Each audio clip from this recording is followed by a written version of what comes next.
Hello, hello, everyone, and welcome back to Adobe Live.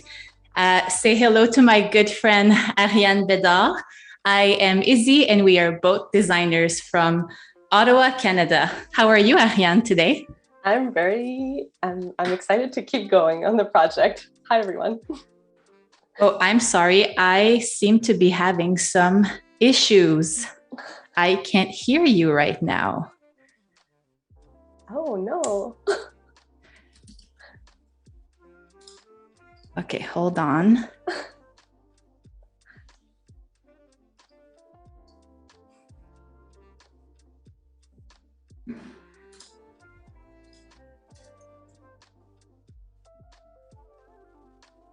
Okay.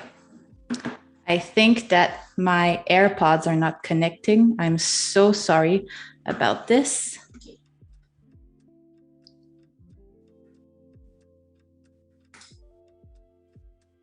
Hello? Hi.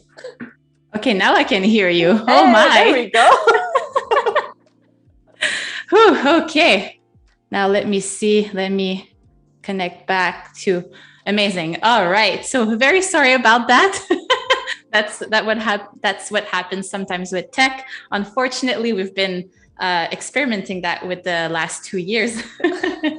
So if you have missed yesterday's live, you can watch the replay. And today we will be continuing the layout of the typographic zine using the short story, The Telltale Heart from Edgar Allan Poe. Before we continue, we have a little bit of housekeeping. We will be doing an artist spotlight today, so please don't forget to submit your recommendations for creatives to highlight for our next artist spotlight. If you have missed the Illustrator Daily Creative Challenge with Julia Masalska, you can catch the second week of replay every weekday at 11:30 a.m. Pacific time. Also, if you're on YouTube, come on over on Behance, come and chat with us. We had so much fun yesterday interacting with all of you. Right now, I can see Karina, Felix, Melanie. We have Hero. I hope I said that properly. We have Samantha. I already know that it's going to be such a fun session. So, Ariane, please reintroduce yourself and show us what we have done yesterday. Yes. So, hi, everyone. Thanks for joining us back today. I'll quickly introduce myself. Here you can see my Behance profile. Like Isabel said, I'm a graphic designer from Ottawa, Canada. By day, I work in-house as a senior graphic designer for the University of Ottawa. So you can see some of those projects here on my Behance. By night, Isabel and I work together on a community here called the Ottawa Design Club. And that club is created by designers for designers. We host workshops, events, speaker events, and we also publish a zine. So that's a fun editorial piece we get to work on. Our next zine is coming out next week, so I have to talk about it right away. You can see sneak peeks of that on Behance right now. So I'm sure we might talk about that a bit later. You can find me on my website. You can also find me on Instagram at The Shy Creative. I post there some more personal projects, fun bookmarks, sketches. And if you're curious about the Ottawa Design Club, if you're a designer or creative, this is definitely for you. You can find that at OTT Design Club. Sorry, I missed my link there. There you go. So, yeah, it's a great spot for if you're looking for inspiration to learn from and network with fellow creatives. That's what we're all about. So that's about me. And let's talk about what we did yesterday. So a quick recap. What we're working on is a typographic zine based on the Edgar Allan Poe short story, The Telltale Heart. I gave myself some pretty strict guidelines to work within. So we're only using typography and a very limited color palette of black, white, and red, which we introduced at the end of the live yesterday. So you can see we've done quite a few spreads so far. We have a few left to design. We'll be working on our folio, so our page numbers today, and then jumping into designing cover and back cover for it, which we haven't yet touched. So this is where we made it yesterday. Should I say, aha, that's where we're at? Exactly. And just to recap quickly, so before I jumped in here, we talked about type research a bit, and we set up our document grid in the master page. So we're using a 6-column grid with a baseline grid of 14 points. And then we're just playing with one typeface family, which is called Ivy Presto. We're using the display type family as well as the text version. So that's another pretty strict guideline. We're really only using one font. We might use a second one, a black letter typeface on the cover, maybe in the page numbers. So we'll see how that looks soon. Maybe I can actually go back quickly and show you my type research that I did in Illustrator. You really should. Yes. Yeah. So here's the type research that we did to pick the Ivy Presto typeface. So, and you can see this black letter font as well. So if we go through, you can see this image here is from the original publication of the Telltale Heart by Edgar Allan Poe. So this is what I use as my baseline to pick my typefaces for this project. So we can see the Dido typeface here with thick and thin lines. So I found that Ivy Presto was a modern take on that had a bit more variety. So that's why I picked that one. And then this black letter I thought was very interesting and went with the horror kind of Gothic vibes of the story. So I found this one, and both of these fonts I found on Adobe Fonts, which is a bonus. So yeah, give you a quick idea of where that type research came from. So we have a comment from Hero saying Edgar Allan Poe and Gothic lettering go together like PB&J. I agree. And I was thinking actually of maybe using it within the layout, but when I was trying that out in this type research, I thought it was maybe not quite legible enough. So if we take this guy, and I also felt like we wouldn't have enough variety because there's only one. Right. But you can see it's a little intense for longer text. Oops, I have this tiny little text box. I do like it for huge text, so maybe we can play with that for the cover. We'll see. But I do love a good black letter typeface, and I feel like that's coming back a lot. I've been seeing it on packaging, like beer labels, stuff like that. So that is so true. Yeah. So let's jump right in. Maybe keep going. Yeah, we have Kieran saying spreads are looking strong, nice contrast of the colors. Kieran also hosts Adobe Lives and will be speaking at Adobe Max, so make sure to check that out. Yes, Adobe Max is it next week, the following week? It's on the 26th to the 28th, and you can go and do your schedule. It's coming up. I'm excited. Me too. Okay.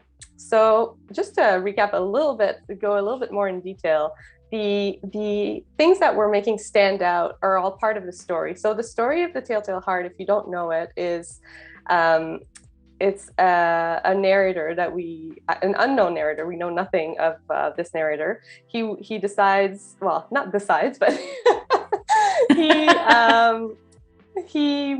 commits a murder of an old man that he lives with. We don't really know what the relationship between the two is. It's been said online, maybe it's a landlord, maybe he's a servant of this person, maybe it's a grandfather or father. We have no idea. But he decides to commit murder and kill this old man because of his eye. He has a vulture eye, very scary looking white, light blue eye. And this hatred that he has for this man's eye makes him commit murder. And throughout the whole story, the narrator is trying to convince us of his sanity, that he's not mad. So I've decided in the layout to make certain pieces stand out, to evoke emotion, to kind of that just help tell that story. Since we're not using images, the typography is being used a little bit as a visual aid or just to help convey emotion in that way, in a different way. So here, you know, I thought this was important. I think it was his eye, because that's the whole purpose why our narrator is going completely mad. And we made a little too much jokes about that, or puns about that yesterday.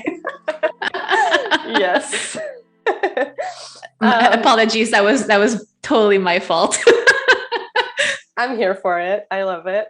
Yeah, and then I also like to make stand out bits where he's talking to us, trying to convince us that he's not mad. So in this case, would a madman have been so wise as this? And then this here is actually the old man hearing the narrator and then jumping up in bed and screaming, "Who's there?" This part here is a very quiet part where the narrator is standing still and not moving a muscle. So we made it very small, and we actually made it, gave it a tint so it's a little bit transparent. That was Isabel's idea. It was a lot of collaborative design. I love it. So yeah, from everybody.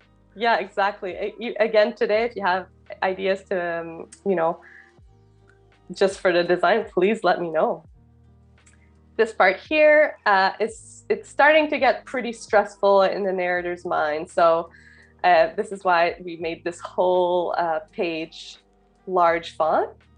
It's getting stressful, but not too bad yet. But then on this page, it's getting real stressful. And that's why we went all caps and made the weight of the font go thicker and thicker as we go. And then here's when he commits the murder. So we decided to introduce red. And then figured it'd be a perfect spot to introduce the red, right? Because, well, the murder. He has blood on his hands at this point. And then we made it to this part here where, you know, after he commits this crime, he actually feels quite calm. And, you know, he's a bit mad, as we know. So he's explaining what he's doing with the body. We won't go into detail. Skip over this part. Yep. You don't want to read the gory part. Don't want to talk about that. Exactly. And then this exclamation, haha, I love these exclamations that come out throughout the story. So actually that's where we ended yesterday, on this page here. And I really like how it came out. Oh, it's great. It's been so cool to watch it coming to life, even though technically it's kind of the opposite that's happening in the story. That's true.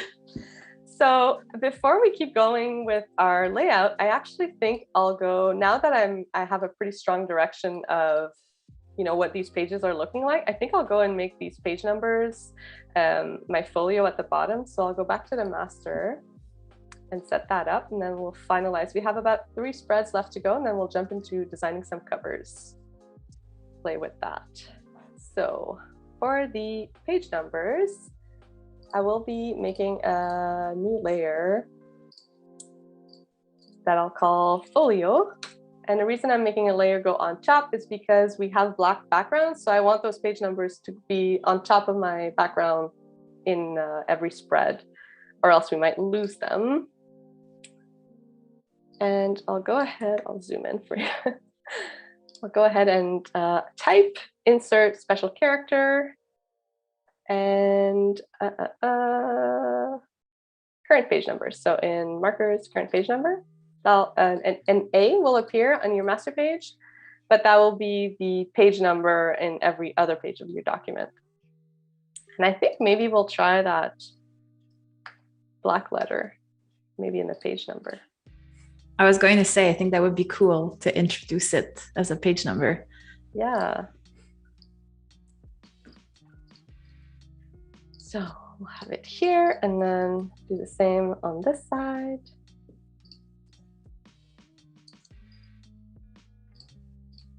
Right. And I think I'll make it about in the center of this margin. Because we have some paragraphs that go all the way to the bottom, I don't want it to be too close. And in my grid and my margins, I did leave myself a bit extra room at the bottom for this purpose exactly. I'll just go see how that looks. where it's sitting. Great. And I might try a few different options. So it's a pretty basic page number right now. I'll add the information I want in the bottom of the page as well. So I think I want the name of the story on one side, centered, and we'll do a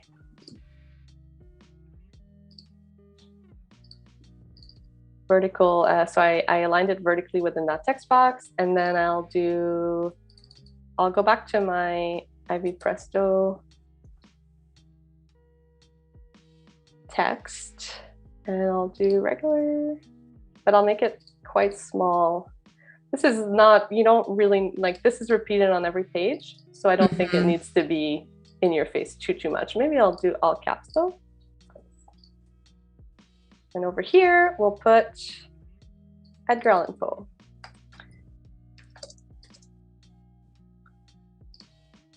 It's funny, I read his name in French. so I say like Poe for some reason when I That's cool. I don't know, maybe it is Poe. No, I think maybe there would be little dots on the top of the E, like tréma. True, very true. Let's see how maybe looks. I'm the one who's going mad and like inventing things too. Well, that's looking good. Yeah, I like it. And then I'll make a version where this text is white, and put it here, and I'll make sure it's on that folio layer and make it white. And then again, I was having issues with that yesterday. Let's see if it works. If I can, there we go. Okay. So what I did just now is I had my one master, I duplicated it, and in the other master, I have the same thing. You can't see it because it's paper color, so it's white. But then when it's on these pages with a black background, we can see it. Whereas before, well, we would have only had a folio on the black pages. So what I have to do now is make sure that the master with the white folio is applied to every black page. And I'm doing that in the page panel here by simply dragging the master page I want applied on the page. That's good to know. I didn't know you could drag like that. I would always go and apply the master pages to like the respective page. So that's really good to know. It's like a shortcut. Yep. Yes, for sure. If you do want to apply it to, your whole document, then you would go up here and say, apply master to pages. You would pick the master you want to apply and then pick the pages you want to apply it to. There's multiple ways of making it happen, which is awesome. Yeah, always. That's the beauty of it. The beauty of these lives, right? Yes, absolutely. You get to learn how other people work. Maybe change up how you do it, or decide, hey, I actually prefer the way I do it.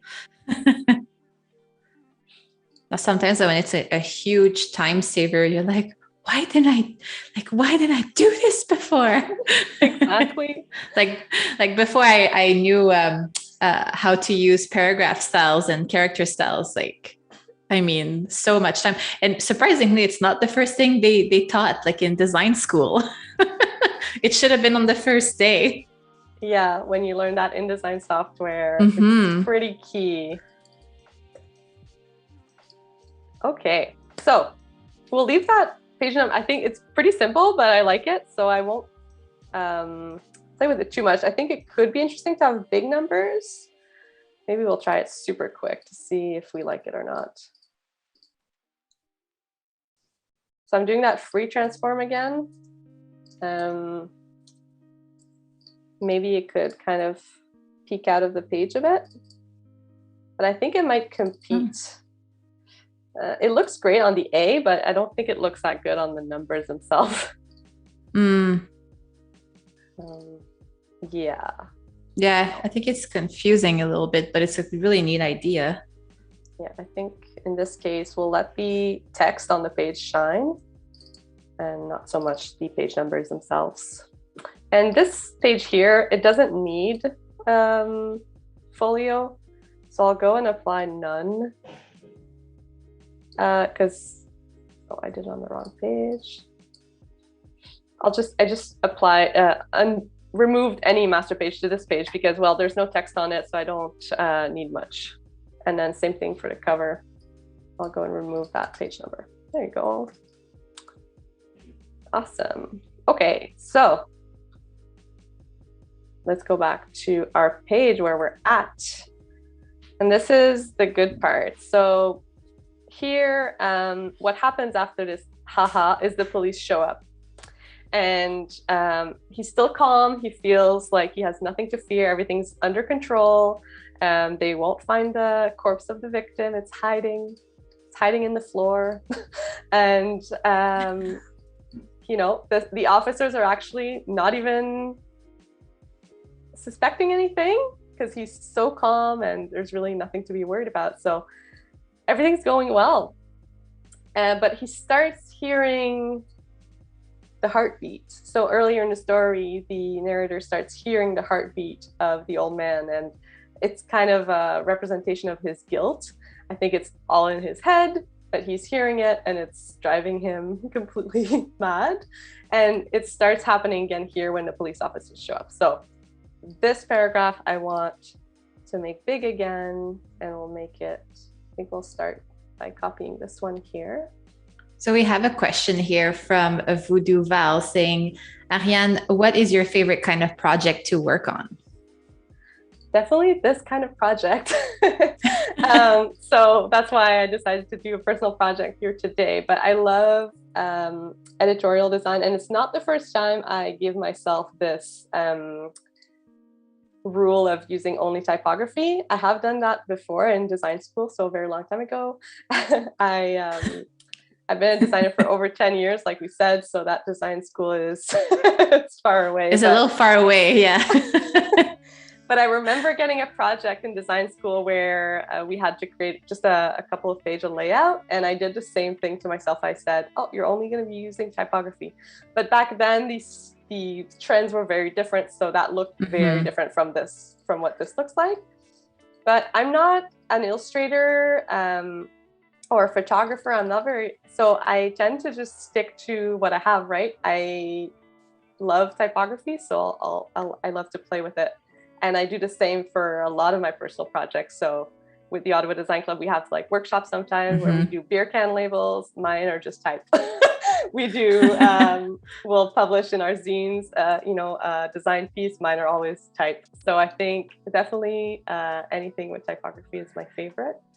I was going to say, like, I having seen your work, I also agree that you're very strong at typography, but you also have like a very interesting way of incorporating colors.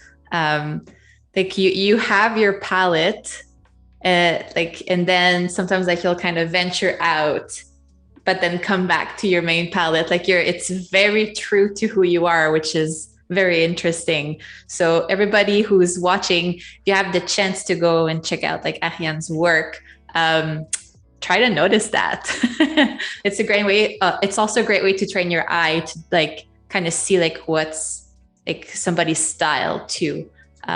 When you start seeing some repetitions like in their design, not repetitions, but kind of, yeah, I guess repetition would be a great word for it. Like some elements. Yeah, some things that come back, right? And I that's it. You probably could describe my style better than I can describe it myself because I'm very unaware.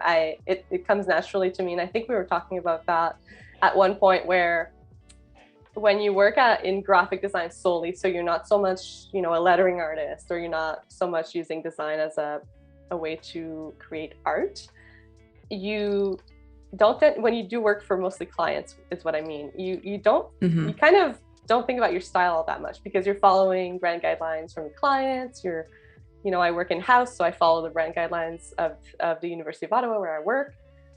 So I never felt like I had it necessarily my own style. But then when you look back at all the work that you've done, you tend to notice, you notice things. You're like, oh, actually, just by doing, just by working, it just happens naturally. So if ever you're watching and you're worried, you're like, I don't have a style. Well, Isabel's talking about my style being super distinct, and I still feel like I don't have one. So don't worry about it too much. Like, that's it. I think that none of us, like as designers or creatives, can actually see our own style until somebody else kind of brings it like to our attention. I've had those conversations too sometimes with clients. I was like, yeah, like we really want to work with you because of your style. And I'm like, oh. And when I was like a younger designer, I would be like, what's that? Like I would dare to ask to see like what was their perspective of like my style, to see if I first of all like the description, and because that's how they will remember you, right? So you don't want to be known for something that you don't like. So that was also like kind of interesting to talk about with clients. So definitely something to think of if ever you're interacting with clients, or even your boss if you're working in-house. Yeah, that's a great point. Like, ask someone else, hey, how would you describe my style? And then I like what you said about if you don't agree or you don't see yourself in what they say, maybe it's time to look at that and give yourself some personal projects to work on that might reflect what you like or what you want your style to be. And so, when you're a freelancer, when you're starting too, like you will accept all the work that's coming to you. So sometimes like your style is not defined because you're doing like multiple projects. So again, like personal project is a great way to showcase what you can do and kind of what people you want to attract to. Even if you're looking for a job, like put some work that will reflect the type of job that you want to attract. Yeah, exactly. And it's funny because a lot of what I work on in personal projects usually have very bright colors, very light, happy colors, like pink, red, neon, yellow, neon colors. But lately, I don't know if it's what the pandemic's done to me, but I've been working a lot with black and neon, but still a lot of black. Maybe it's because of the Ottawa Design Club like brand too, right? Like it's pretty much black and white. So maybe it's influence. Probably.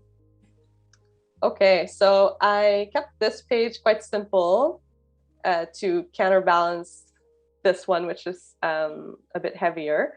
But this part here is kind of the same thing we did over here, where we had a bit of an intro to the stress. It's starting to build slowly.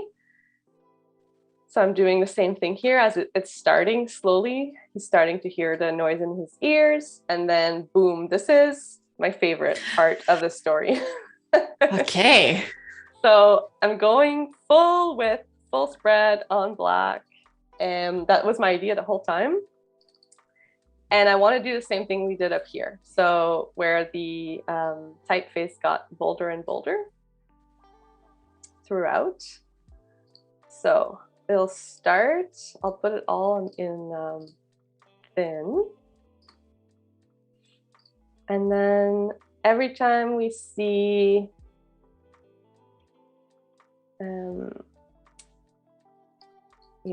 every time we talk about the sound getting louder, it'll get a little bit more bolder.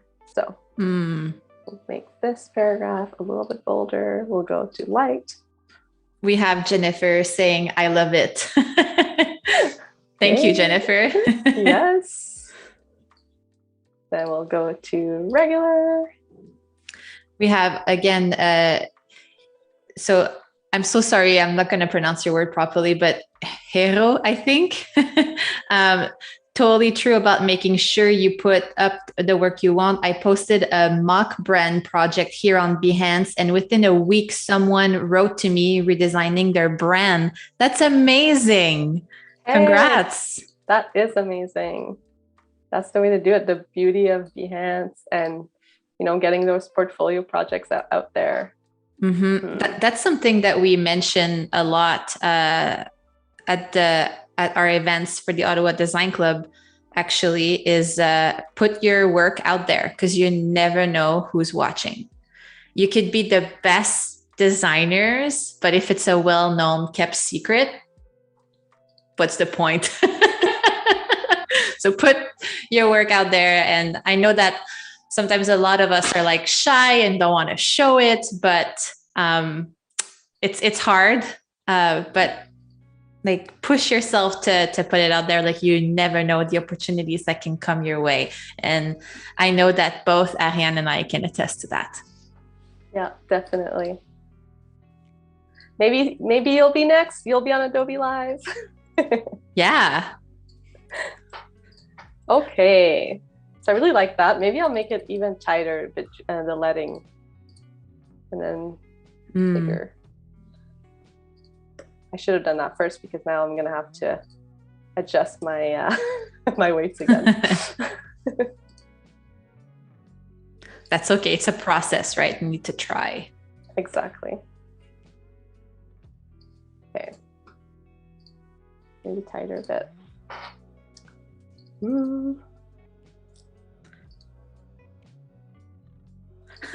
VooDoo Val said, putting your work out there is great. Putting your work on Behance is better. Well, Behance is technically kind of like the LinkedIn for creatives. I had job offers like on Behance, so absolutely.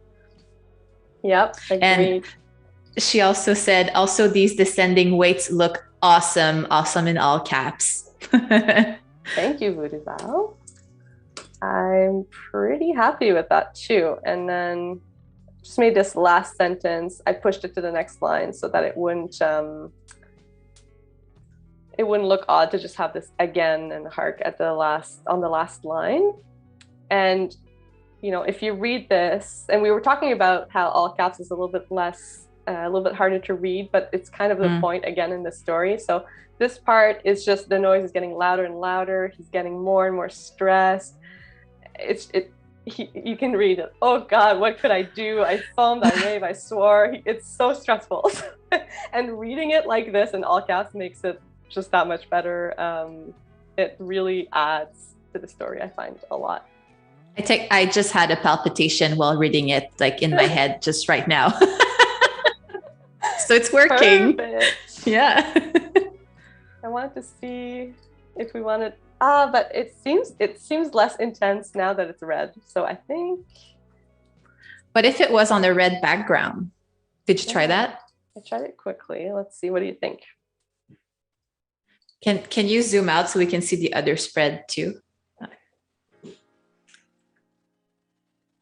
I mean, I like color. I like it. What do we think in the chat? Do we like the red background, or should we stick with the black? Red for blood and black for contrast. It could be red background with black text. Let's see. No, doesn't work for me.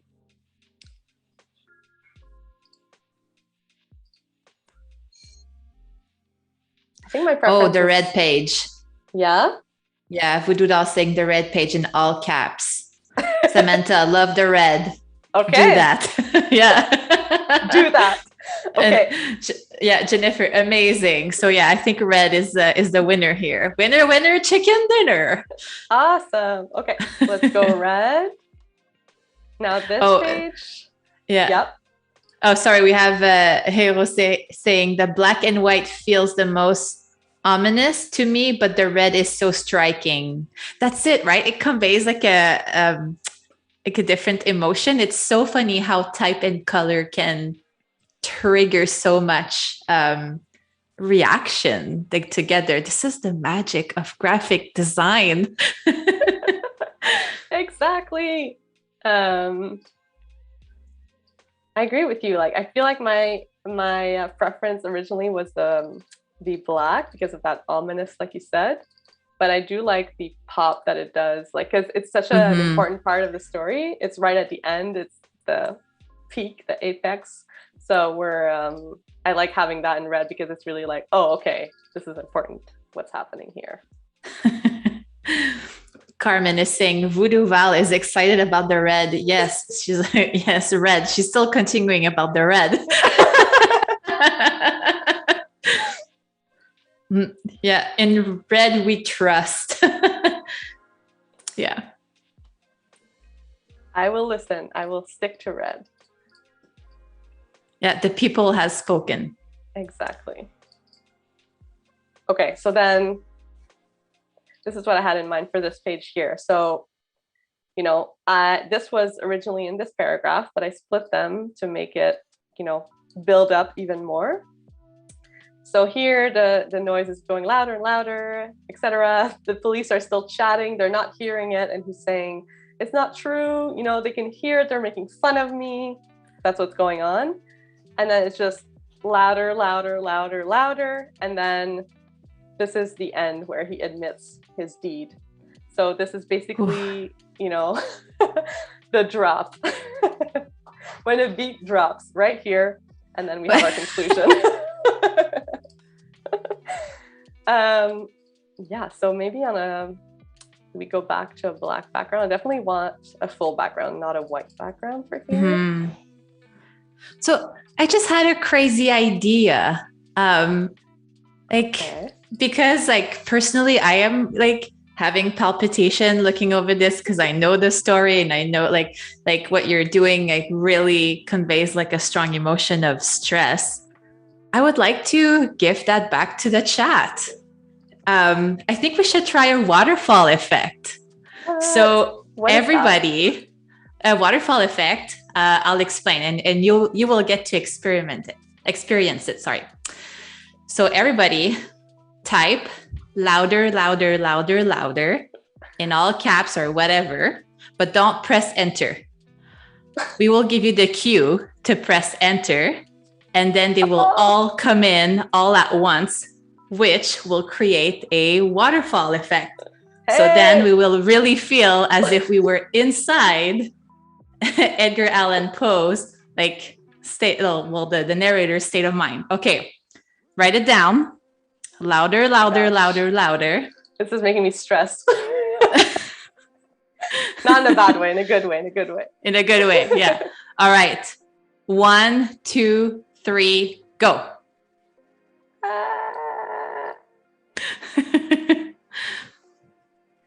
Like the chat is echoing this louder, louder, louder, louder. There's always a little bit of a delay for me for the chat, so like we'll see. I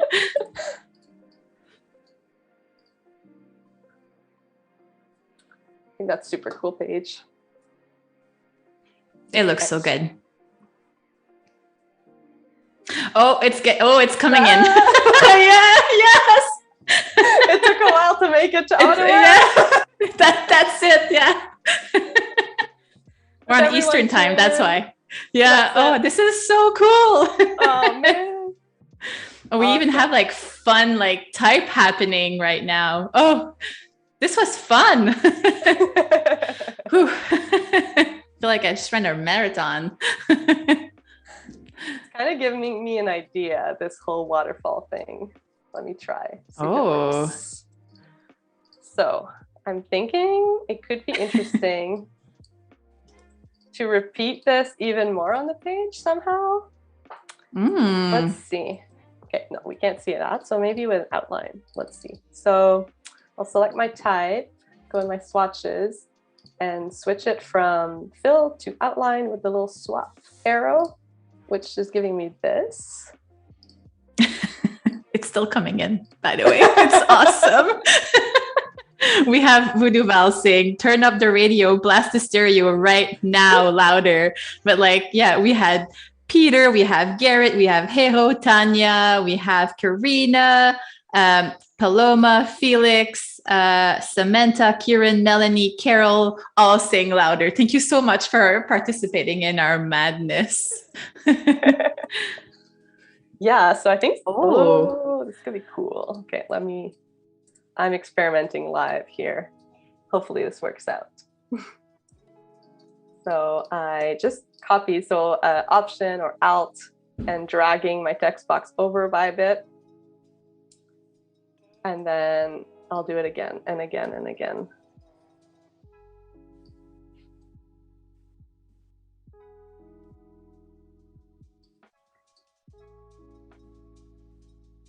And you can really feel the madness here happening. Yeah. Let's see if I make even more. I don't know if it's legible enough. I think a way to make it more legible would be to make my the space between my letters a little bit bigger. So I don't know if I can do that on all of them at the same time. We'll try. Yes, I can. So loving that effect, trippy, but I can dig it. That's from Kieran. The louder outline from Paloma. Carol suggesting, what if the text started smaller and also got larger? Oh yeah, that could be cool too. That could be cool too. We have Jay here saying, I wish I was good at InDesign. Like, you can always be good. You can always pick up, a design, try stuff out, like trial and error. That's how you become good, right? Like, we weren't born like good. It's a skill. But I know, Jay, I know your work. You're a great designer. This is the beauty of these lives. You get to learn, a little bit more about the software too. We have Eric saying, make the last copy solid or in semi-bold. That could be interesting too. Yeah. Okay. I will. Actually, I'll just have to, because I'm working with all these text boxes, one on top of the other. If it's solid, it can't be repeated, or else we won't be able to read it at all. So let me remove, because I like that idea. And then the last one. We have Carol saying, oh, my aging hippie eyes. That's very cute. And it was in italics in the story, but I think for this purpose, I'll make it not italics. I don't know if I like that after all. Having it... Yeah, just because then the...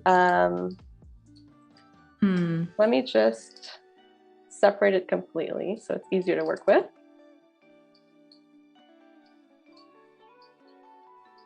And see if I can make it as wide as the rest.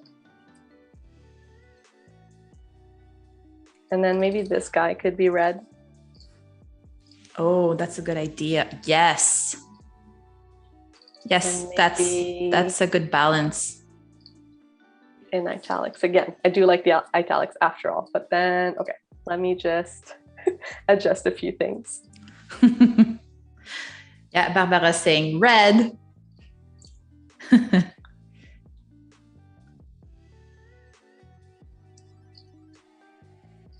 cool. Yeah, definitely still feeling the palpitation after the waterfall thing and looking at this. I'm going to duplicate it and try and compare, just because oh my, I think I'm going to start from scratch, or else, because I think sometimes trying to fix something is harder than just redoing it when you have so many so many things one on top of the other. And I'll try actually using the text family instead of the because we get a little bit of a thicker, less thin lines, it might be easier to read when it's one over the other. Oh, reminder to save from Samantha. I know Samantha was watching yesterday. This is a great reminder. Thank you so much, Samantha. Yes, Command S. Just did it. Thank you. Command S. Thank you. No, I like it way better in the display. So never mind that. I'm going back. Yeah. Okay. So I still kind of dig this, just a black and white one, but that's my thing with simplicity. I'm always very simplistic in my stuff. So this is actually pretty wild for me at this stage. Well, Carol has a good idea. She said, start with light gray, get darker in the last one red. Maybe that could be interesting. In the outlines? Like for the, maybe not the outlines, but maybe even solid. Oh, maybe the outlines. That could be interesting too. I'll try it. And then I'll have to move on to my covers if we want to have enough time. I'm having too much fun with this page.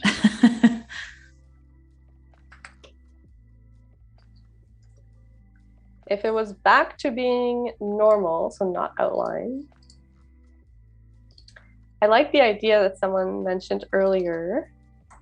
I think it might have been the same person actually. To have them go bigger. Oh, yes.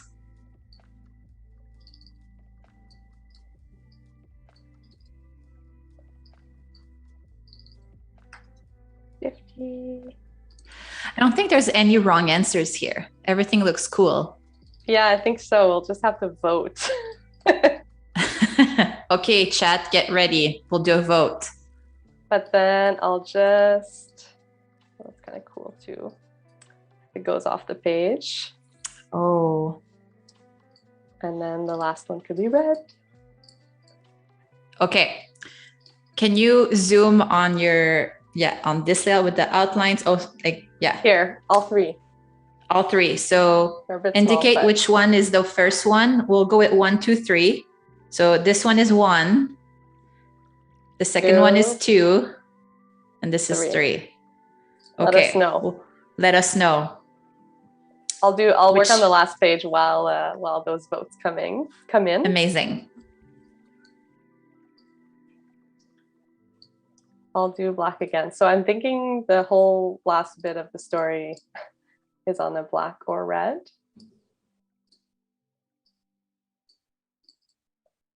And our last paragraph is he's committing his crime to the police, and yeah, it's a great line as well, because he says, it is the beating of his hideous heart, which is when he basically reveals that the old man is underneath the floor. Yeah. As the numbers are coming in, we have Barbara saying louder. Great one. Great joke. So it seems like it's pretty unanimous on the third one. So the increase, so this one. Hey, cool. Oh, actually, VooDoo Val made a poll. Oh, cool. Nice. So we'll know for sure. Yeah, or else you'll have to count, Isabel. The poll will be helpful. Absolutely. Thank you for your help, VooDoo Val. Okay. So I know. Can we see the options again? Just like because we added the poll, if you don't mind, Ariane. Yeah, please, for and sure. thank you. We have option 1, option 2, option 3. I'm kind of leaning towards option 3 too now. I like it. Me too. I think it's clean, and like we sense the like kind of I can't take this anymore. Like what is going to make the narrator break? Exactly. That's exactly what it is. It's the breaking point. Mm-hmm.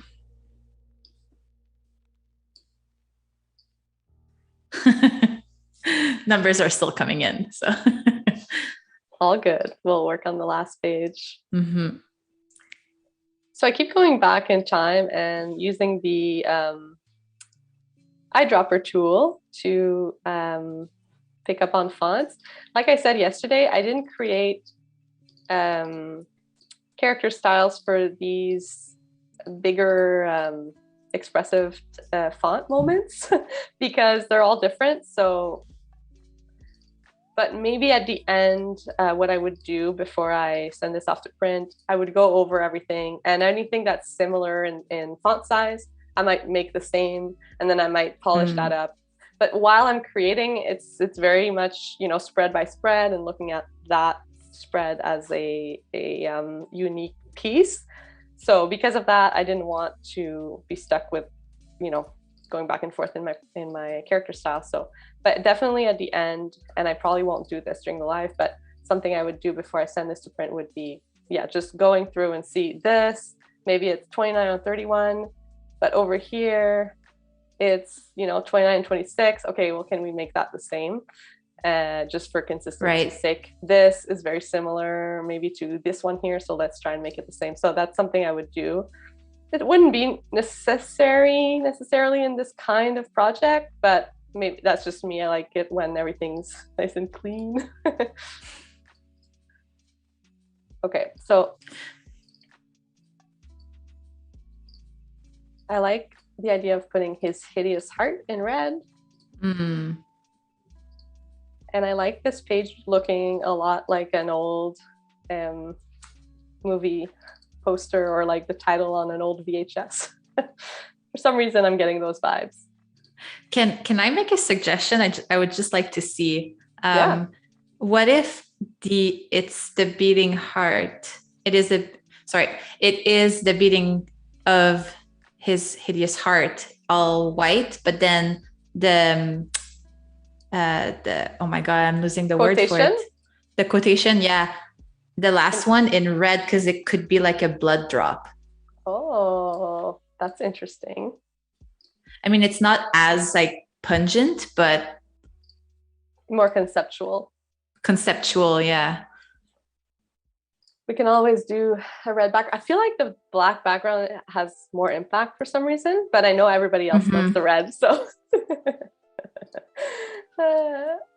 I think Carol is asking, is it going to be printed or just digital, wondering about the fold? Yes, so I do think that I would like to get this printed at some point. And in terms of the fold, because this is a big enough size. So if we go back to my document setup, it's 6.75 by 9.5. So we do have a big enough page and I want to print this on a newspaper type print. So it would be very thin paper. So I would have to test a few things. I'd have to test how much we can see the ink coming through on the other side of my paper. I have a lot of full backgrounds. That's something I'd have to test. And if my paper's too thin, we might see, if there's a, sometimes, in books, you can kind of see through what's on the back on a magazine. And if you can see too much, then maybe I would have to switch to a bit of a thicker paper. But all that to say is, because it's a fairly thin book and a big enough page, I think it'll lay flat enough that I won't lose my text too much. But I'd have to test it mostly on this page. It would be the page that might have the most issues. So yeah, for sure. And if it doesn't work, then maybe I could split it. I'd have the text start here and keep going here. Or I try to align it, but that'd be very difficult in this case. Try to align it so, I make a space in between here. But I'd be hoping that because it would be thin paper, it would be okay. But yeah, it's something I have to test and see because I'm not sure. Mm-hmm. So I do hope that's something we also mentioned yesterday that whenever you want to print something like an editorial print, to request a proof, and that can indicate a lot of issues that maybe will transpire like with the printing. So like it's kind of like your last resort to go and fix those little things. And asking questions to your printer too will help. Like they are professionals, like they know their craft, so they can also guide you with what you're trying to do. Yeah, exactly. Would you have any recommendations, Ariane, on like what to do with a printer? Like how to foster a great relationship with them, maybe? Well, I think that, you know, they are nerds about print as much as we are.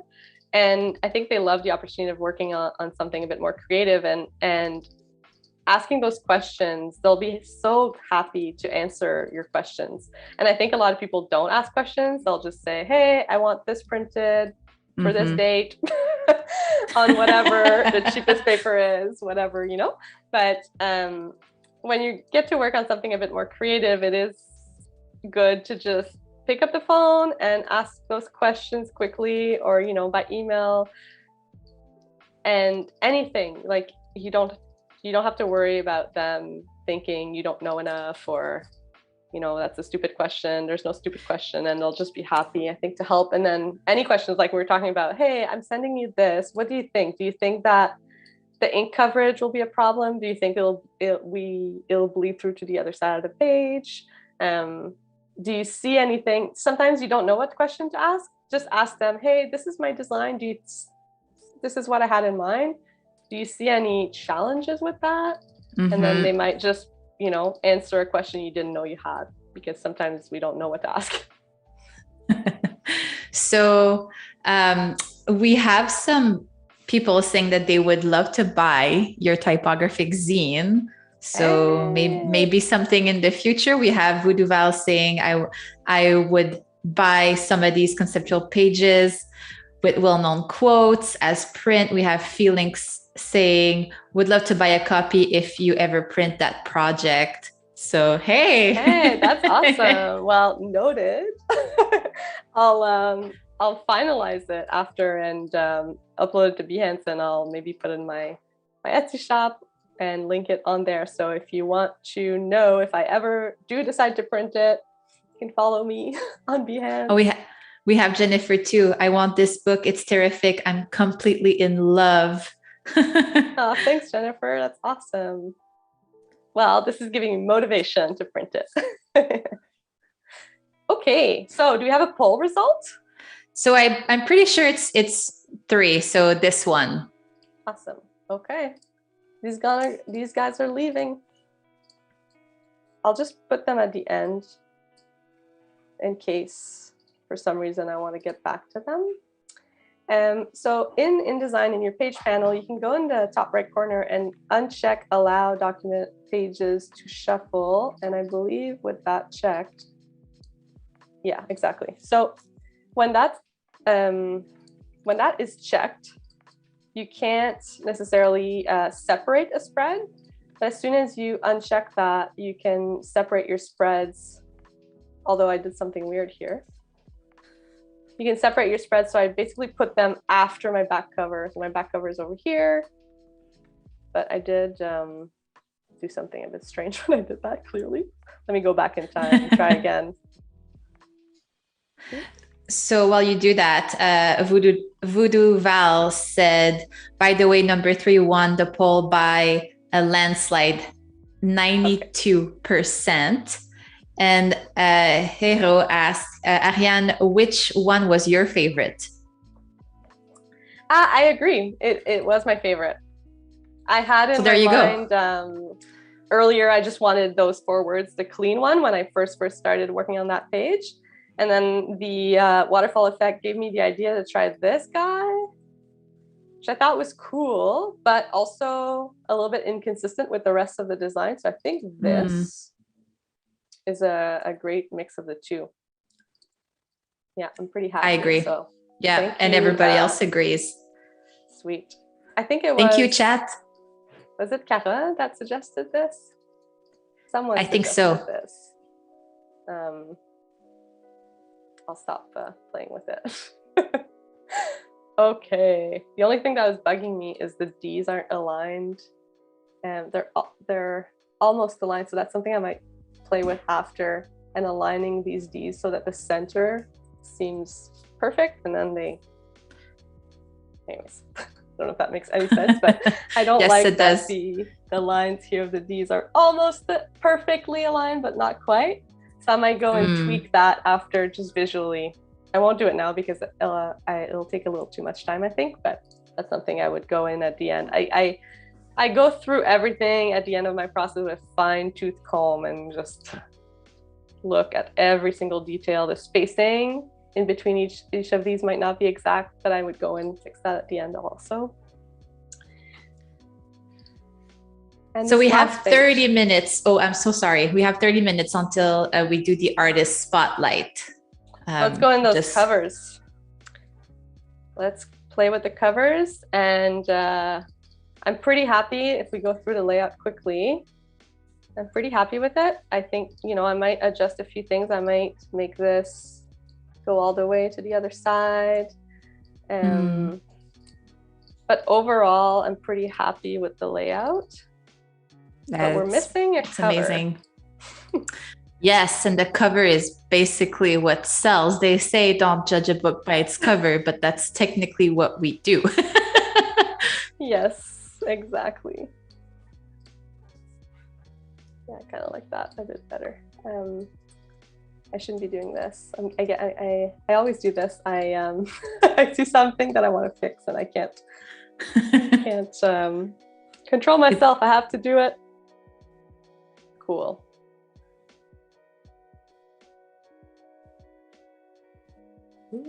Yeah. I love the introduction of the red. Yes. That's such a great idea. Oh, that's the wrong one. I thought I had fixed that. Sorry.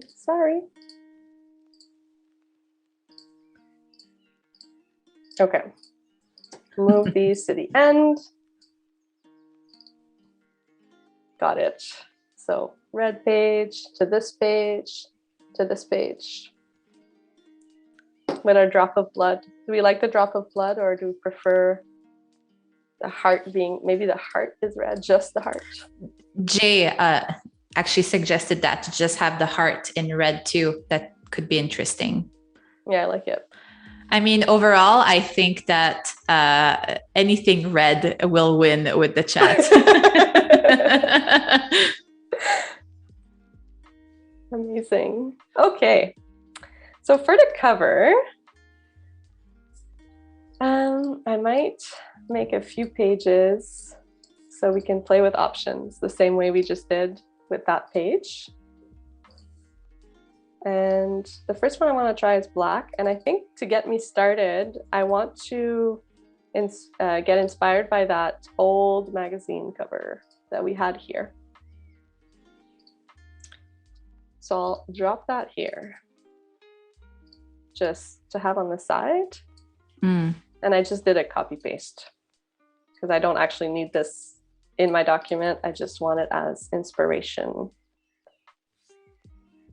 And the text I want to use on my cover is pretty simple. I have it here, the title, the author, and I thought of maybe adding originally published in 1943 in this magazine.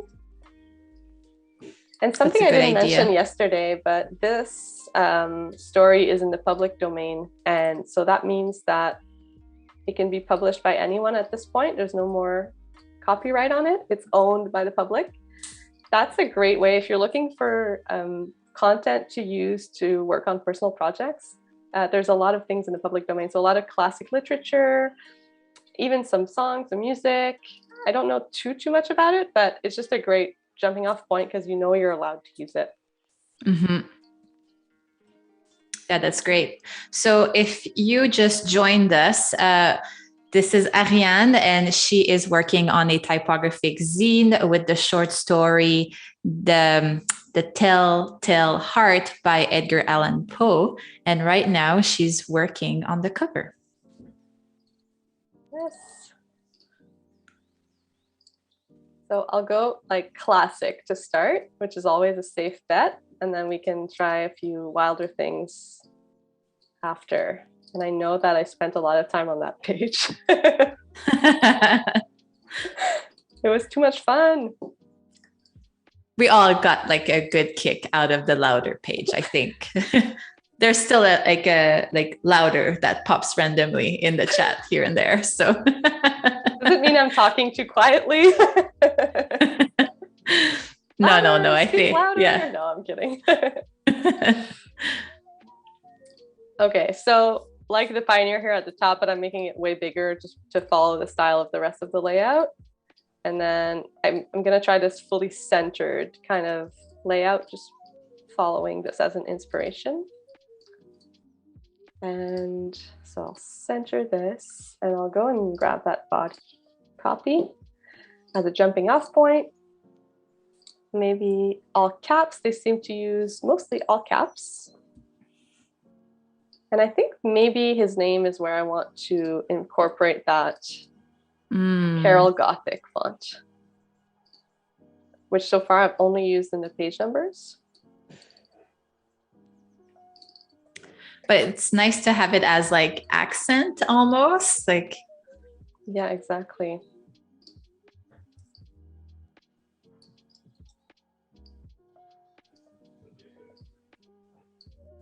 Okay.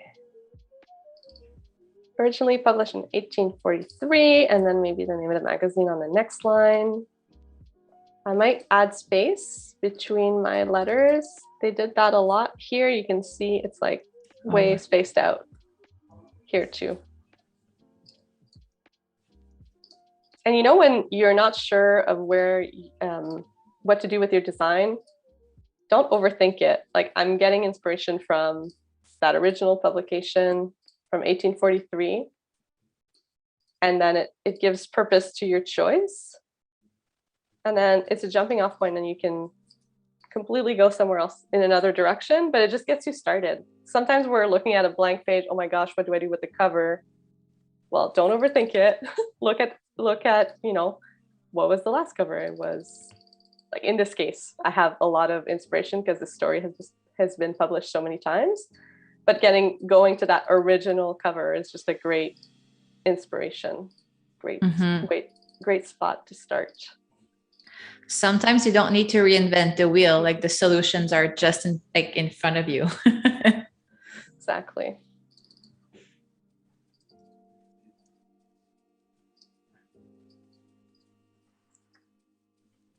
So here's our basic cover. Maybe adding a line, although we're not using lines anywhere in the design. So having a frame like this might be a bit odd in this case. Should we have, or can we try to have Edgar's name in red? Yeah, let's try it. And there was something in my mood board I remember seeing where there was a black letter font like this kind of overlaid over the rest of the cover. And I think I want to try that maybe on a different page. So I'll keep this one super simple. Do you have your mood board close by? Yes. Just so we can reference it for people who weren't here yesterday. Yeah, good idea. I'll actually go back to my Behance because it's saved here in my mood boards.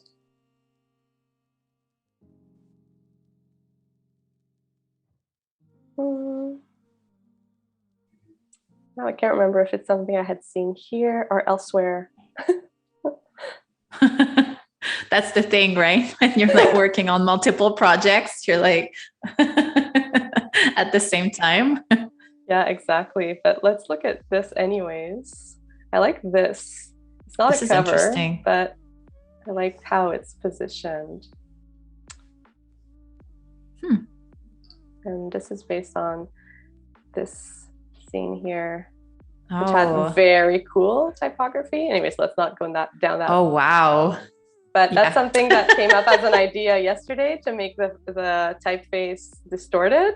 So that could be very cool. It's less of a legible story in that case. It'd be more of a art piece almost. Mm-hmm. Still very interesting. Maybe for prints. Someone said some of these spreads could be interesting prints. Then we could have more fun with distortion in that case. So we have Paloma saying, I have never used InDesign, but this makes me want to play around with it. You should definitely play around with it. It's such a cool I software. love InDesign. It's my favorite. Yes. There's so much you can do in InDesign. It really is. It's a very powerful software. There's so many settings I still don't even know about. And you just keep learning and learning, but it's a pretty powerful software for layout, and for there's so many interesting settings for large documents. Like if you have a huge document that, you know, hundreds of pages, there's so many things that can help you with that. So it's worth, you know, digging in and following some tutorials, because there's things you don't know about that you might there's things you don't know about that you might be like, oh my gosh, that would help me so much in this project. This is a very unpopular probably opinion, but I like to design my IG carousels in InDesign because of the master page. Because then I know that everything will be aligned and at the same spot. And it's like whenever my clients like ask to do some templates, it's like really easy because then I can use the layer option, lock it, and then they can easily add their own content, and you know, like they know how to use it. So yeah, so many cool opportunities with InDesign. So check that out. That's a great idea for them, using the master page for that. It's a time saver too, because then specifically if it's like something that you do often, you just change like either the image at the back or the like background, or copy the text. Like it's so easy to reuse after. Yeah. Oh my gosh, it could be so many things this cover. Oh yes. I actually like the simple one, but I'm trying to see if I can do something more interesting. Maybe inspired by that louder page, maybe the name of the story could really fill up the page. Oh. And maybe we break up this tale to do that. How could we call that? Like the cover could be a foreshadowing of the louder page, which is technically the end. Yeah. That could be cool. When you read a book, there's always a moment where you understand the title of the book. So you might be like at one of the last chapters, and then they'll say in a sentence in dialogue, it'll be written out. The title of the book will be written out. And I always love that moment when I'm reading, like, that's where the title comes from. In this case, it'd be like, that's where the design of the cover comes from. Yeah, exactly. It's funny how like it's stuff like this that you don't necessarily see always like at first, but then when you go back to, you're like, then like kind of everything clicks. I love to do that with movies a lot. I'm not an avid reader like you are. Oh, this is really interesting. Yeah, I like it. By the way, VooDoo Val is asking, what's the name of the Gothic font? It's called Carol Gothic, and I got it on Adobe Fonts. I really like it.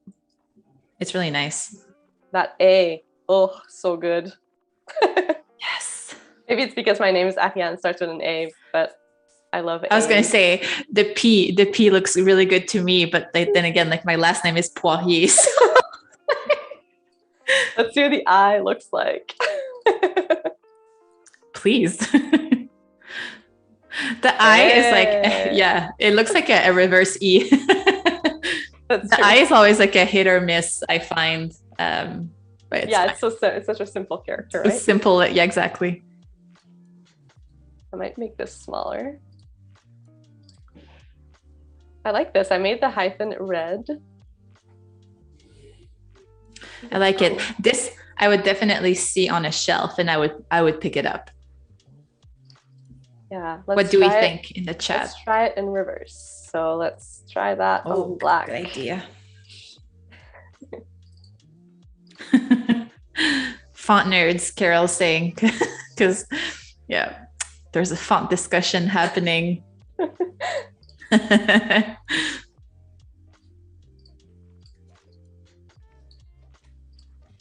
Oh, VooDoo Val. What does VooDoo Val look like with Carol Gothic?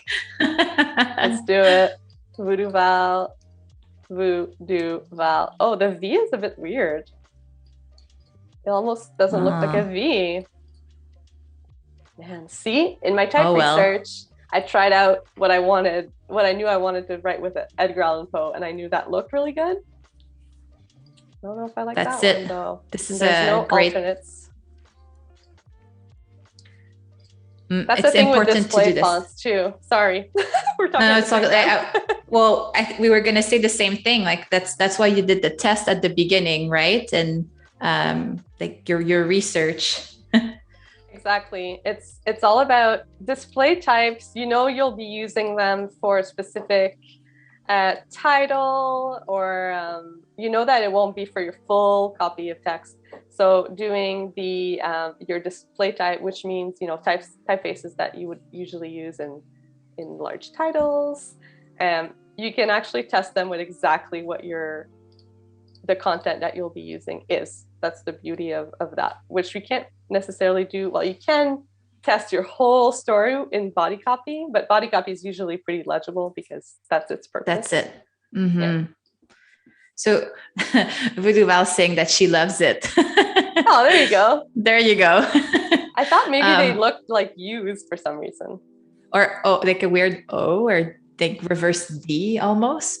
Yeah. But hey, if you want to be mysterious, like that would be cool. Jay saying, I love that. Does it really need the hyphen? Yeah, that's the title. Yeah. The telltale has a hyphen in the title. So in this case, I wouldn't remove it because he created a word with these two words. But yeah, I kind of wish it wasn't there too. Maybe we can make it big. I think it's interesting because it balances out like the red really well. Like the eye, when you look at it, like your eye, pun intended, like travels like really, really well, like following the colors. Yeah. I tried making like a long hyphen, but we don't have that graphic element anywhere. So I think that'd just be. Mm-hmm. I like this one. So I did a left align at the bottom. This one was centered. I don't think the text centered would look good. No, because it's too the and the tail, like it looks off centered. So having it left align looks way better. I agree. Do you want to do another poll? Maybe. Yeah, let's do a poll, and then I'll work on the back cover, and then we can. All right, show us the options. Okay, so option 1, it's not in the order I designed them, but it's in the order that they are in my document. So option 1, black background, giant text left aligned with a big Edgar Allan Poe at the bottom. Option 2, same thing on white, but the bottom is centered. Option 3 is the classy, inspired by the original cover. Classy, centered, very clean. I still like this one too. Maybe the hyphen could be red in this one too. Yes. I like that actually. Good addition. Yeah, absolutely. Those are our 3 options. So 1, 2, or 3, and VooDoo Val will make a poll. So Thank you. let's wait for the results. And we'll go to the back cover.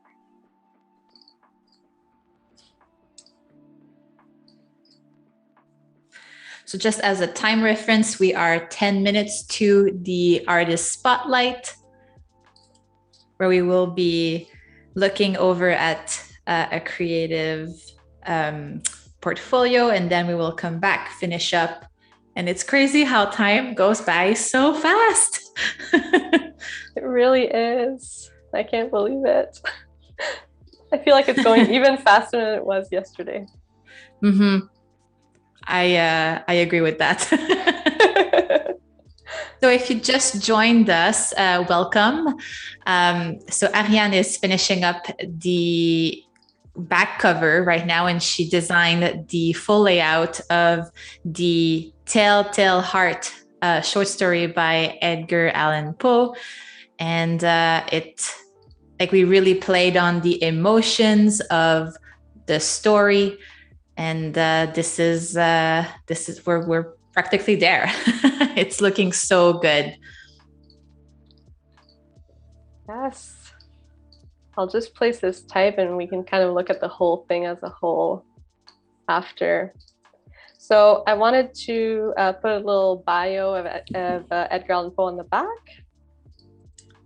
And I do have his photo. Well, it's not a photo, it's kind of a drawing. I found it on Adobe stock.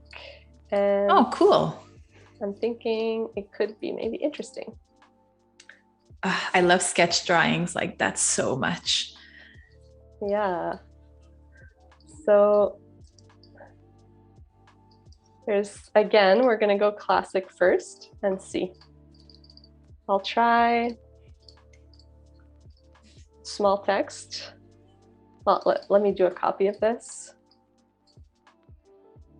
That's what I usually do. I'll have like a bunch of copies of my different spreads. Like earlier we did it with the louder page where I had 3, and then I'll just delete the ones I don't keep. If I do want to keep them, sometimes I'll start another document, put those in there and save them in case I want to go back and I don't want to lose them forever. Mm-hmm. I changed my mind a lot, so. There's an expression in French. I'm not sure if there's an equivalent for it, but I'll go for the francophones and like watching right now. But c'est y a que les fous qui ne changent pas d'idée, meaning only crazy people like don't change their minds. So it's totally normal to change our mind and try stuff. Trying usually leads to best solution too. Exactly. Like I was gonna just keep that louder page normal, and then trying it out led me to this cool expanding type. So yes. So we could have a super simple back cover, very typical of novels, or very minimalistic, or we can play and have this bold type on the back.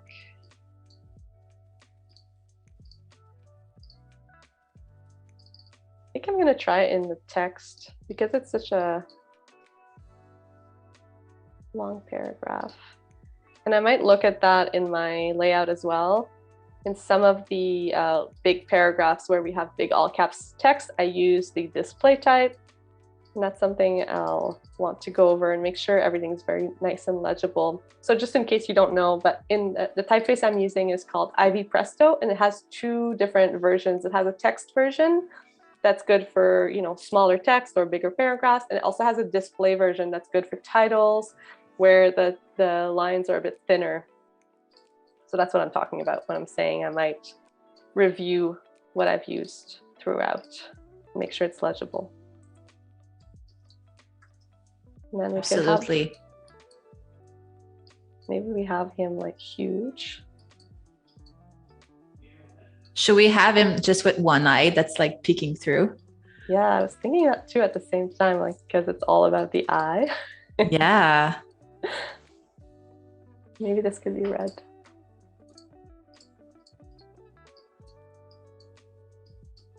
Oh, I like that. Because depending also if the cover that is selected is black, it would be cool to kind of have the black bleeding through at the back, and it's his portrait. Yeah, that's true. So for that, I would have to have it here.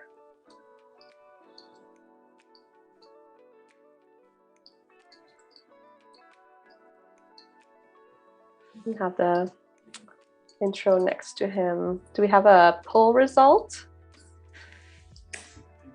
VooDoo Val, can you help us with the poll result, please? Because it, like, from the comments in the chat, it was pretty divided. So let's see. Oh no, that's not going to help an indecisive girl like me.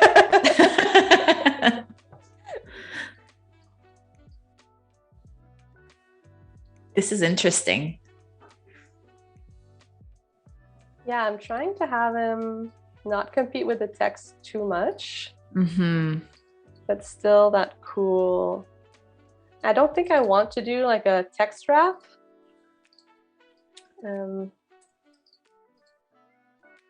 Oh yeah, because it's not anywhere else in the. Yeah, exactly. Yeah. I might make it like super narrow. Option 2 is your winner for the cover.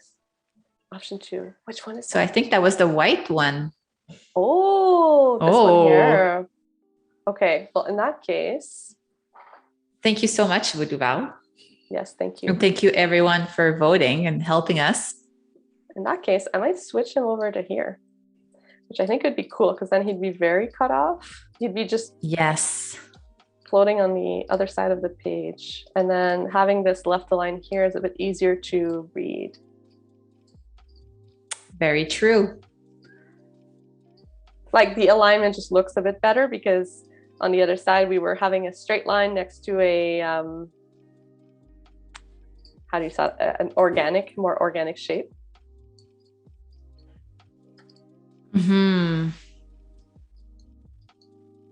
It's also the idea of like putting him at the bottom like this. That's cool too. He's like, I'm watching you. Yeah. I don't have it saved anywhere, but I have, there's a packaging design that I saw recently where it's a bottle with a portrait of someone and the top of their head is completely covered by wax and it looks so good. Oh, cool. I think it was designed by an agency in Montreal called Paprika. And, I hope I'm right. Yeah, and this is kind of reminding me of that, except in their case, it would have been the bottom, only the bottom would have been visible. Paloma saying it's giving her vibes that Edgar is watching you and I love it. So she loves like the eyes like popping through. This is also reminding me of the thriller show that will actually start, like the third season will start tomorrow, but the show You on Netflix, which is like, yeah, like just like kind of peeking through. This reminds me about that. And I can't wait for the show to start back. I actually rewatched the full 2 seasons just to get ready to watch like the third season. I actually didn't watch it, and I know that everybody loves it, so I think I'll watch it for sure. And now I'll have 3 seasons to watch all at once. And it's like perfect, like October vibes too. Nice. Okay, I think I'll go back to the font size I had earlier. And I think I'm digging this simple but very strange composition. Maybe Edgar Allan Poe's name could be bold. I think there's still work to be done on this one. But maybe we can think about it. Yes, we can think about it while we go to our artist spotlight. Perfect. Let's do it. I'll save. Right, Samantha? Yes, make sure you save. Let's do our artist spotlight.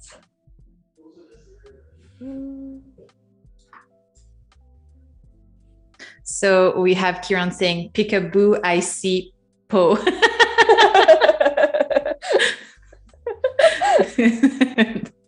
That's really funny. Indeed. Awesome. Amazing. So today we will be doing the spotlight of Mélanie Pelletier-Vaillant's portfolio. She is also in Ottawa, and I believe that she works really close to you, Ariane. She does. I'm very lucky. So my eyes are automatically going to the Ottawa is Creative project. So it's something that maybe we can talk about a little bit, Ariane, but Ottawa it is known as not known, but has kind of this stigma of being an uncreative city. And the creatives who live here are trying to change that stigma by doing work like this. And Mélanie worked with Creative Mornings, which is actually like a breakfast happening every last Friday of the month. Right now it's online, but it used to be in person. You can actually check it out because it could be in your city as well. And it's like a speaker just talking about a specific subject, and it's the same subject that's being talked about in every city. Yeah. So I think Mélanie worked on this lettering piece for a mug originally, and now they've added it to a bunch of different. They have tote bags. And some merch just for our chapter of Creative Mornings Ottawa. So I love it. It's so nice. Like the lettering is so good. I think it's like I love the movement, like in like the letters. It's so cool. It's perfect for what Creative Mornings is trying to do and changing like the stigma around like our boring city. The reputation, yeah. So question for people in the chat right now, is your city, first of all, where are you from? Because we have not asked that today, but is your city known to be creative? We would like to know that. And are you frustrated if it's not? We are. We're frustrated mostly because we know that it is creative. That's it. It's not a boring city. It just has that reputation because we're the capital of Canada, so the government is based here. So we just tend to have that reputation of being a government city. We are a government city, but there's also so much more going on. Like there's so much more going on. Exactly, just like Mélanie here. And I would love to look at the York University. Yeah, I love this. First of all, coffee vibes all the way. Like to start, like this is like a great image to use as the cover. And the use of illustration within the actual space is just brilliant because you can shape the narrative when mixing both. And it's very interesting. Well done, Mélanie. It looks so good. These characters look amazing. I love the shadows, the dimension, just their style too. You love it's something you think about, like how to dress these characters in illustrations. Great job. Absolutely. I can definitely see just by looking at them like a background story for all of them, which is great. Like that's how you've really given them like a style.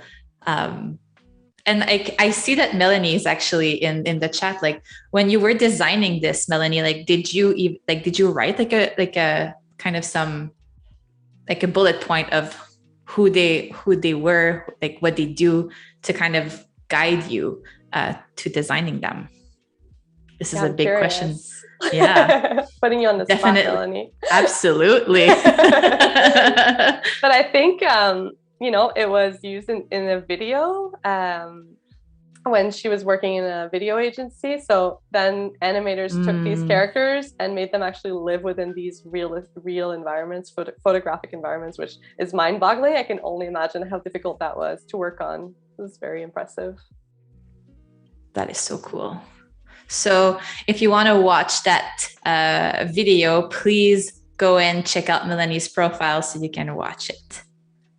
Yes. So we were saying that Yeah. I work closely with Melanie. It's because we work in the same team. I'll sneak quickly on this project. Oh, please. But this is a project that Melanie worked on this year in our team at the University of Ottawa. She created templates for our sports team. So you can see that's so different from the two projects we just looked at, and just shows that variety in her skill set. These look so good. They do look really, really good. I loved it how like she used like the font like to make like kind of the hierarchy, and sometimes it's hard to like use a lot of not that there's like crazy amount of text, but there's still a lot of text like in for sure. I just contradicted myself, but I think you know what I mean. And like sometimes it's hard to like make something fit well together with photography. So well done, Melanie. Like this is really well balanced, and makes me want to go back to uni. Yes, I love that one. Let's look at this bucket of illustrations. Oh, Melanie just answered for her York University project. She said, I definitely was inspired by real people. It was really important that the characters feel real and represent students. Yep. Great job. Sure. Yeah. It worked. You did a good job. So these, I think, are just like various illustrations that she's worked on personally. I love it. I love the use of texture to create shadows. It's very interesting. There's movement here, little animation. So good. The flower one like gives me start of pandemic vibes when everybody was trying to be creative, like and have like flower challenge and stuff like that we were seeing on TikTok and Instagram. Yes, this pizza is making me hungry. You can see that she experiments with different styles as well. Mm-hmm. Like these more 3D effects. Hey, Bob's Burgers. I love that show. My. This is amazing. I love Bob's Burger. Same here. This is great. Yeah. Very cool. I like how she presented her projects as well. Like this one was just like a bunch of different illustrations, whereas other ones, you know, are more laid out in the style of the actual project on Behance. Like there's a lot of thought that was put into this. Very good. Absolutely. Yeah.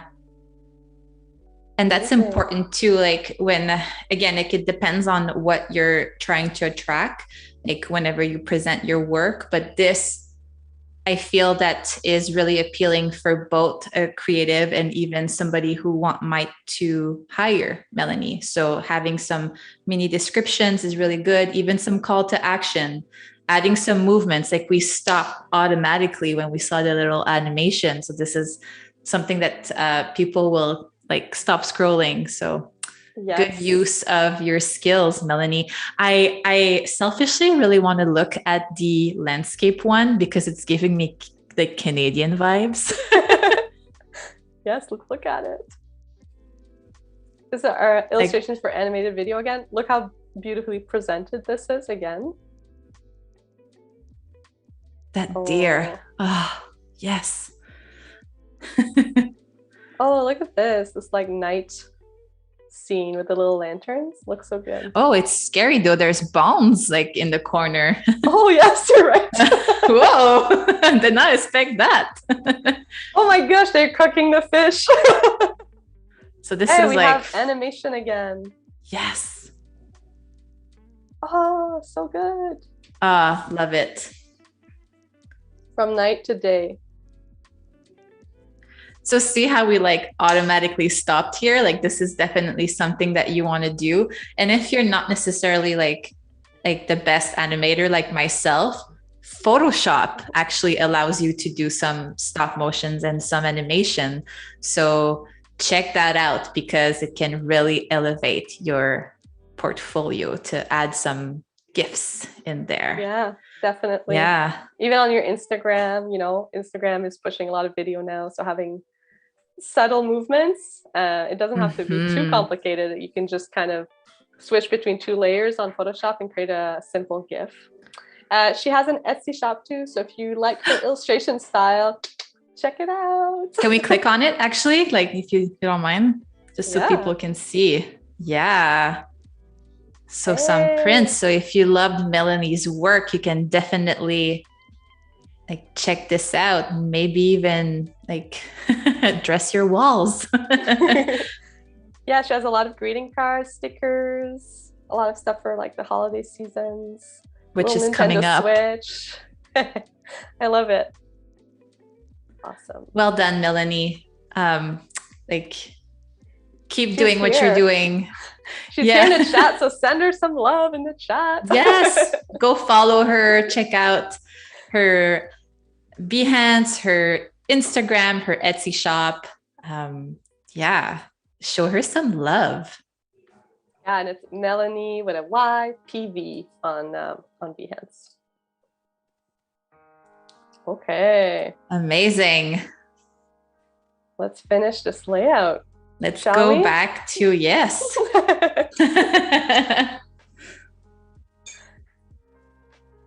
Okay. Let's keep playing with this back cover a bit.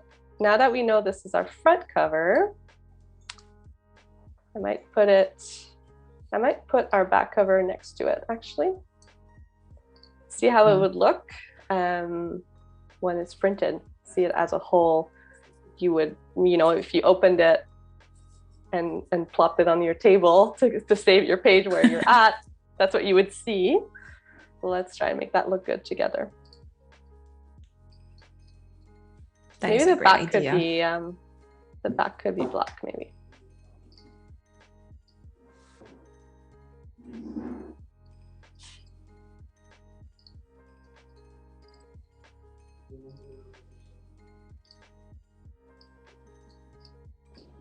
And I'll edit this in Photoshop. So I right-clicked on my image and I'm saying edit with Adobe Photoshop.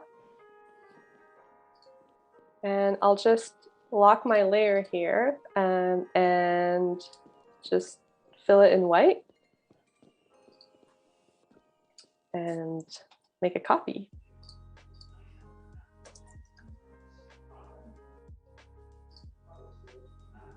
It's a transparent image. And then I will go in my links panel here in InDesign, and I will relink this one to my new image that's white here.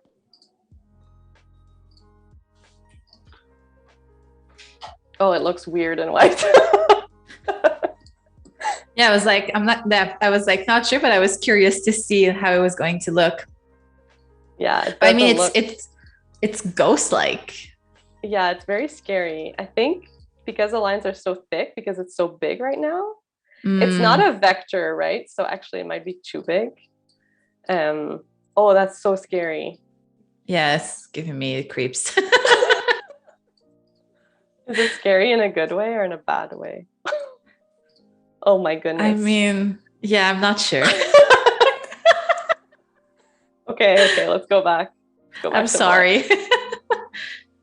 I mean, what do you think in the chat? Like, is this like scary? Like we were really prominent with this. Maybe black on red could be cool. So Samantha, maybe if you make it the same color as the white page. Yeah, it was white instead of cream. Oh, this is interesting. It's black. And I'm adding a multiply to make it like deeper. So multiply just means that it's it's a in effects here. It's a, how do you call those, layer effects? And multiply just means that the color is becoming transparent but keeping its full opacity, like it's staying completely black, but it's being overlaid on top of the red, so it's making it even deeper. You explained that properly. I would have just said it's kind of like meshed together. Yeah, that works too. I like this red. And maybe I'll make him peek again. So Samantha's saying the eyes are deaf, making it creepy. I mean, it's supposed to be creepy. Very true. Whoops. Where did the text go? Okay. I don't know. I'm kind of digging this. It's either him peeking or seeing his face a bit more. And we'll finish. I think we'll finish the day with this, finalizing this cover, going through the whole thing one last time. Yes.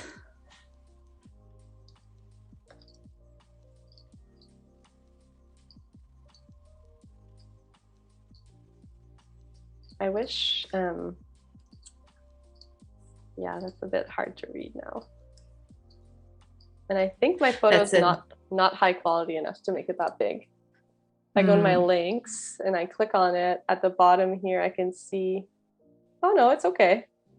My effective PPI is 330. You want to be at 300, so I'm actually good.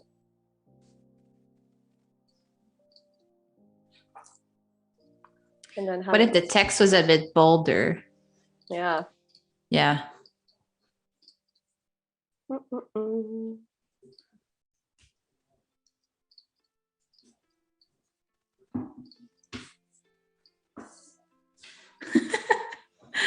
I feel like I'm so concentrated.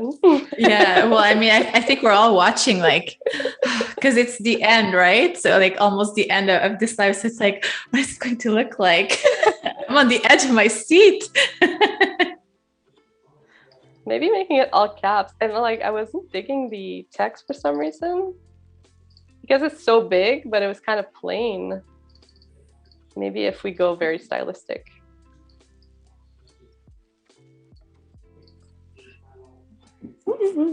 Oh my goodness, this is tough.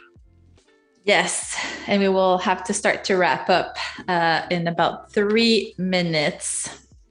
Between these two, for me anyway. So I'll show, let's look at the whole thing. Okay. So do you want like to have like a quick poll again? I don't know if we'll have time to see the results. Maybe we won't. Yeah, you're right. So let's, well, you and I will decide. Okay, sounds good. We'll have to force ourselves to make a decision. Yes, that is so hard. But I personally like the second one where he's kind of peeking through, like from the left. This one here? I like to see one eye just because of the meaning in the story. I think it's more conceptual. I agree. I think I picked that one too. So amazing.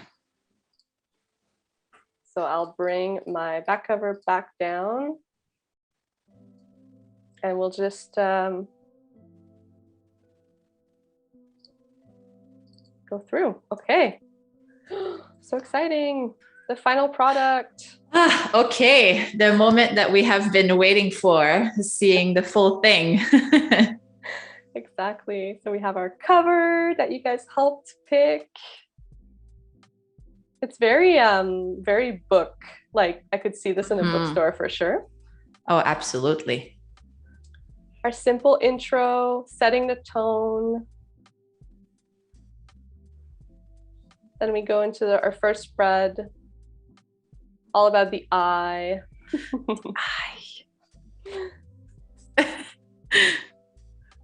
Going into, you know, leading up to the fatal murder moment. You know, I might make this a little bit bigger. I might play before I print final details like this. It was a bit small. Yeah. Then the tension's starting to get a bit more intense on this page. And more the murder happens. And then so that's when red. Yes. Yeah, we introduce our red. The madness. And then the pivotal moment Exactly. Tension keeps building. It keeps building. And then he confesses the ending, conclusion, and a back cover. Oh, I love the back cover. Now that I took a break from it. Yeah, it's so good. Well done. Lots of love coming from the chat. We have Biola saying nice, Melanie saying amazing, VooDoo doll saying well done, Ariane. Oh, crazy! We've done this in 2 days. I know.